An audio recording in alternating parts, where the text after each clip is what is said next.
Hello everyone, I'm Jianchuan Li from University of Science and Technology of China.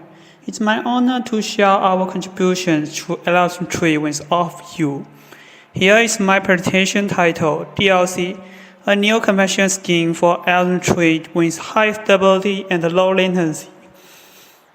I will explain background firstly and then introduce our delay level 0 compensation design. Next, I will show the experimental results on OLTP workload and make a summary. Lastly, algorithm tree is widely used in online data systems, which need to tackle with read-write intensive workloads. For example, online logging system in web applications or object tracking system in the Internet of Things need to process massive write requests in real time. Algorithm tree is the base of many databases such as LevelDB, RoseDB, and HBase. As we can see on the picture, which shows the base structure of the algorithm tree. The algorithm tree maintains a multi-level data structure, and all data in each level are stored using asset tables. Data are flushed from memory to the asset table in the first level through sequence writes. When the size of the table in level 0 exceeds a threshold, the algorithm tree performs a compensation operation to merge the asset tables in level 0 with those in level 1. The one also can get the threshold and perform compensation to level 2. In fact, compensation can be performed level by level. However, during a compensation process, both CPU and I/O bandwidth will be highly used, resulting in lower overall throughput. To validate the influence of the compensation in the algorithm tree, we ran the OLTP workload on my rows and measure the system throughput. The picture is shown on the PowerPoint. There are periodical throughput drops because of periodical compensations. The stability of throughput is critical to many applications. For example, an online short video social networks platform like TikTok cannot tolerate periodical high latency when playing videos. Now, I will show our idea about delay level 0 compensation. Silk, which is the best paper in ATC 2019, proposed a new workload named non-peak, which fits in many real applications. It has periodical high load and low load, which you can see on the picture. It's designed for DB bench on RoseDB and I/O intensive workload.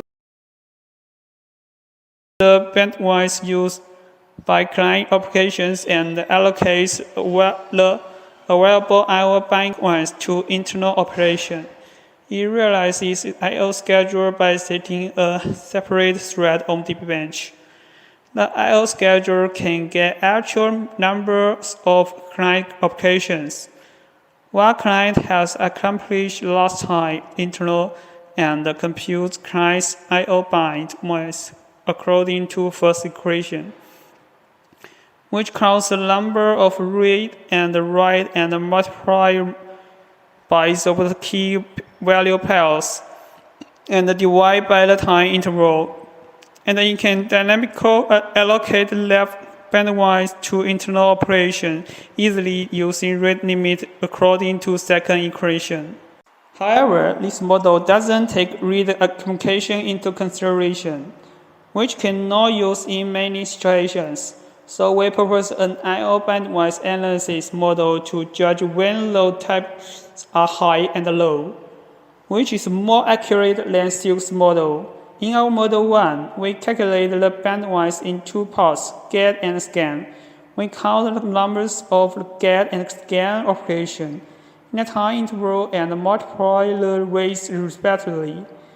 We add both, multiply by of the key value pairs, and then divide by the time interval. The answer is bandwidth what we calculate. Because default OLTP has only one transaction, we can simplify the equation. One transaction has 10 read operation and for scan operation. So the final equation can be simplified to this, which is only related to operation and a modified weight of right. It's a question that we must compute the modified weight every time when we change the workload or the parameters of element tree. In our model 2, no weight should be compute. As we know, a get operation gets data from the block cache and the block cache gets block from the disk when a cache miss occurs. So the actual I/O bandwidth is consumed when the block cache gets blocked from the disk. So we count the numbers of the blocks added to the block cache in the time interval.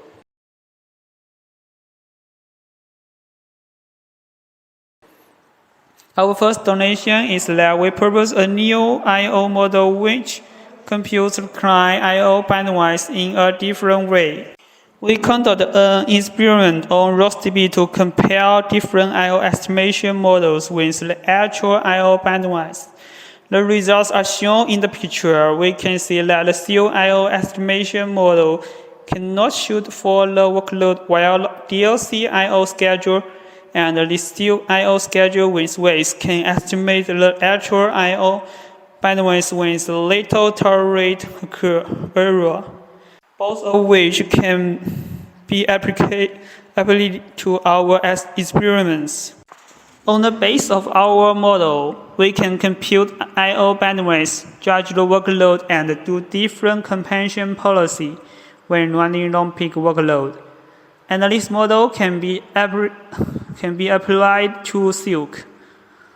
After judging the workload, Silk has its policy like this. When workload is high, Silk only schedule flash and level 0 compression, and it set the priority of level 0 compression the same as flash. So it allows level 0 compression to prevent other level compression. On low load, Silk allows flash and all compression, which is the same as ROSDB. Silk's policy can work well when the disk has enough bandwidth for level 0 compression. In practice, we may have little I/O bandwidth for compression. We improve the high workload on DB-Bench and find that Silk serves throughput drops and the latency increase as time goes by. Our DLC policy is to delay level 0 compression at high load and to resume level 0 compression at low load. At high load, only flash and one non-level 0 compression can be scheduled. On low load, we also allow flash and all compression like ROSDB. The main view we hold is that high load cannot be a level 0 compression which consumes more bandwidth than other level. For example, in our experience, level 0 compression may include 2.5 gigabytes and other level only include 500 megabytes. Another reason is a large number of cache miss after level 0 compression complete. Our second donation is that we use a more extreme policy for compression scheduling.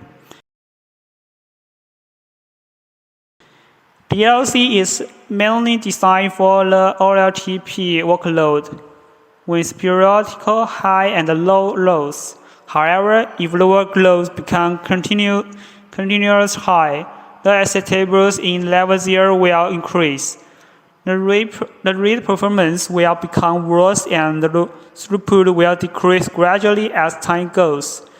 We conduct an experiment on ROSDB to see the impact of the numbers of the level 0.5.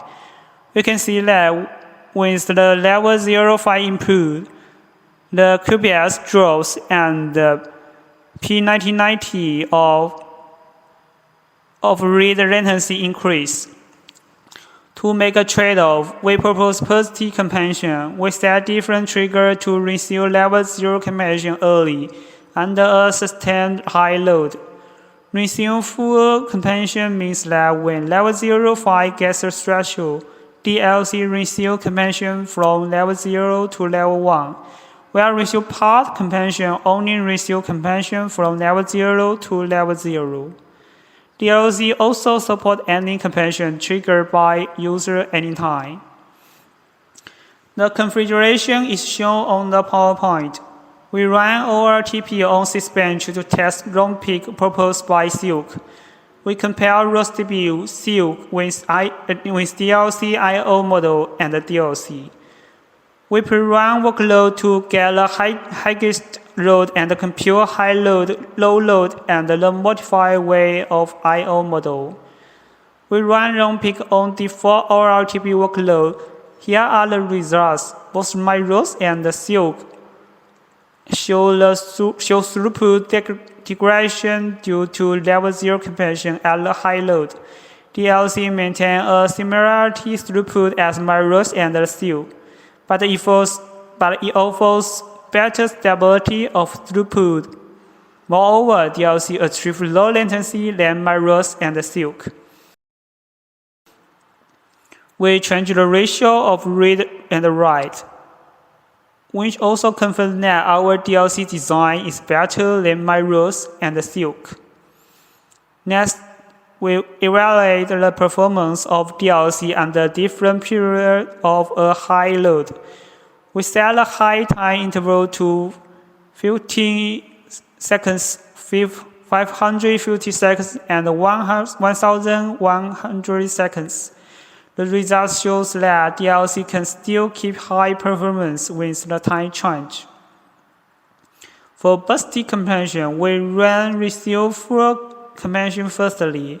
The results show that DLC can quickly recover for a short time drop triggered by busty compression. Then we run receive part and full compression. DLC can also recover for a longer time drop triggered by busty compression. More experience can be seen on our paper.